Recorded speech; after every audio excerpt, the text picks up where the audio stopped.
आज मी तुमच्यासोबत एक वेगळ्या पद्धतीचा मसाले भात शेअर करणार आहे, तर तुम्ही हा व्हिडिओ पूर्ण बघा।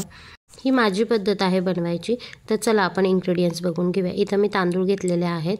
आता मी सांगते तुम्हाला, कांदा, टोमॅटो, हिरवी मिरची, बटाटे, शेंगदाणे, दही, अद्रक लसूणची पेस्ट आणि तांदूळ मी धुवून घेतलेत। तर इथं वेगळी पद्धत म्हणजे काय, तर दह्यामध्ये मी मीठ, हळद आणि मिरची पावडर हे 3 इन्ग्रेडियंट्स मिक्स करून त्याला असं छान मुरत ठेवणार आहे। एका साईडला हे मुरत ठेवायचं, तोपर्यंत आपण कांदा वगैरे परतून घेऊया। तर इथं कुकर घेतला आहे। कुकरमध्ये 2 चमचे तेल टाकायचं। तेल टाकल्यानंतर मोहरी टाकायची आणि याच्यामध्ये आता मी खडे मसाले टाकणार आहे। लवंग आहे, स्टार फूल आहे, मोठी विलायची, मसाला विलायची म्हणतात, मिरे, इथे दालचिनी टाकली आहे मी। त्याच्यानंतर हिरव्या मिरच्या टाकायच्या, जिरे टाकलेत आणि हिरव्या मिरच्या टाकलेल्या आहेत। हिरव्या मिरच्या तडतडल्या की लगेच आपल्याला कांदा टाकून घ्यायचा आहे। त्याच्यामध्ये कांदा छान परतून घ्यायचा आहे। गुलाबी रंगावर कांदा थोडासा परतला की त्याच्यामध्ये आपल्याला अद्रक लसूणची पेस्ट टाकून घ्यायची आहे। एक 2 ते 2.5 चमचे अद्रक लसूणची पेस्ट टाकायची आणि अद्रक लसूणचा एक कच्चा वास जाईपर्यंत आपल्याला थोडंसं ते परतून घ्यायचं आहे। तर इथं असं मी परतून घेते आणि थोडंसं त्याचा कच्चा वास गेला की आपल्याला कळतं, त्याचा एक छान वास, सुगंध उठायला लागला की आपण लगेच त्याच्यामध्ये टोमॅटो टाकून घ्यायचे आहेत। टमॅटो आणि कांद्याची क्वांटिटी सेम घ्यायची आहे। 2 कांदे घेतलेत की 2 टमॅटो घ्यायचे। याच्यामध्ये मी शेंगदाणे आणि बटाटे टाकून घेते। हे दोन्ही पण छान परतून घ्यायचे याच्यासोबत। हे सगळं परतल्यानंतर आपल्याला याच्यामध्ये ड्राय मसाले टाकायचे आहेत।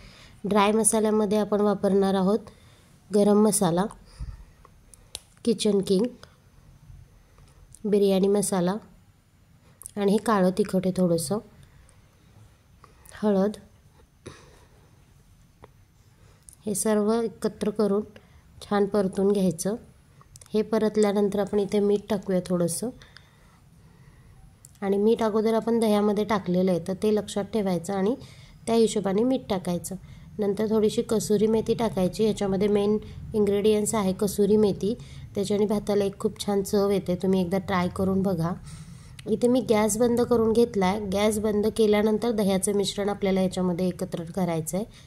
हे एकत्र केल्यानंतर एक 2 मिनिटांनी आपल्याला गॅस चालू करायचा आहे, नाहीतर दही फुटतं गरम असेल तर। इथं असं छान हे परतून घेते आणि मी 3 वाटी तांदूळ घेतलेत, त्याच्यामुळे मी 6 वाटी पाणी टाकणार आहे इथे। मला वाटीच्या हिशोबाने कळतं त्याच्यामुळे मी तसं घेते, आणि तांदळाची पण ओळख मी तुम्हाला सांगेन याच्यामध्ये व्हिडिओमध्ये। आता ते पाणी उकळलं आहे, त्याच्यामध्ये मी हे तांदूळ टाकून घेते। आणि तांदळाची ओळख म्हणजे काय असतं, तर आपण जर का तांदूळ भिजत ठेवला तर आपण 1 वाटी पाणी कमी करायचं, आणि तांदूळ आपण लगेच धुवून लगेच आपण मसाले भात किंवा कोणताही तांदूळ बनवतोय, आपण भात बनवतोय, तर त्यावेळेस आपल्याला 3 वाटीला 6 वाटी पाणी टाकावं लागतं। आता मी तांदूळ भिजवून घेतला होता त्याच्यामुळे मी 1 वाटी पाणी कमी टाकलेलं आहे। तर तुम्ही शिजल्यानंतर बघाल की भात किती मोकळा मोकळा झालेला आहे तो। तर इथं कुकर लावते। आता याची एकच शिट्टी करायची, शिट्टी जास्त करायची नाही। तांदूळ जर का आपण भिजवून घेतला तर आपण एकच शिट्टी करायची। तांदूळ नाही भिजवला, पाणी आपण 6 वाटी टाकले तर आपल्याला 2 शिट्ट्या करायच्या आहेत। आणि आता तुम्ही इथे बघू शकता किती फडफडीत मोकळा भात झालेला आहे, आणि चवीला पण खूप सुंदर होतो। याच्यामध्ये कसुरी मेथीमुळे एक खूप छान चव येते, दही असल्यामुळे एक तो आंबटपणा येतो। व्हिडिओ तुम्हाला जर आवडलात तर एकदा नक्की ही रेसिपी ट्राय करा। व्हिडिओ आवडलाच तर लाईक, शेअर, सबस्क्राईब करा। आणि याच्यासोबत खायला फक्त पापड, लोणच्याची गरज लागत नाही, कारण तेवढा भात हा चटपटीत आणि तिखट आंबट असा छान लागतो। याच्यावरनं अशी छान तुपाची धार सोडायची आणि तुपासोबत खूप छान लागतो। ज्यांना तूप आवडतं तर त्यांना तुपासोबत हा भात खूप छान लागेल। आणि इथं मी पापड केलेले आहेत, तळलेले आहेत। ते बघू शकता किती मोकळा मोकळा झाला आहे हा भात। इथे मी तूप टाकून देते मुलांना। जर व्हिडिओ आवडलाच तर लाईक, शेअर, सबस्क्राईब करायला विसरू नका। So thank you for watching.